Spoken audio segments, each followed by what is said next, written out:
Oi, gente. Oi, gente. Estamos aqui de novo. Dessa vez agora pra falar do nosso blog. Só que são separados, tá?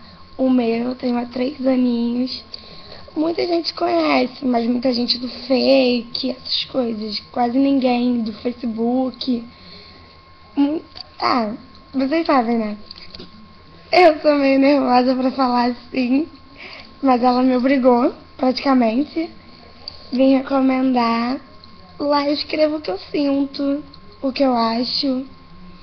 Às vezes alguém se identifica, às vezes não, às vezes alguns acham que é besteira. Mas é meu blog, é meu cantinho, minha caixinha de segredos.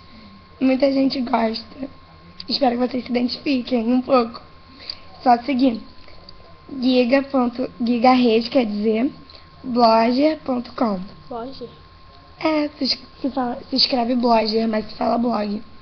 Então é de gigareisblogger.com. Se escreve blogger.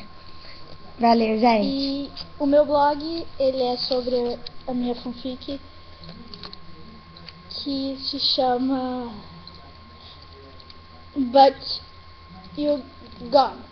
Sei, Uma pessoa escreve em inglês e não sabe falar. Eu sei Olha falar que assim, legal. eu esqueci, Jota.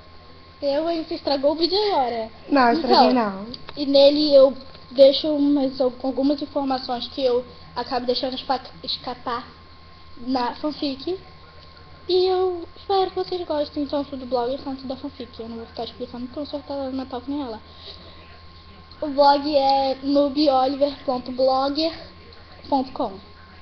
É a mesma coisa, escrevendo. Tá bom, gente? Obrigada, espero que vocês gostem e sigam a gente. Vamos tentar fazer o melhor. Vamos postar quase sempre, como nós sempre fizemos. E é isso. Valeu, até a próxima. Tchau, tchau.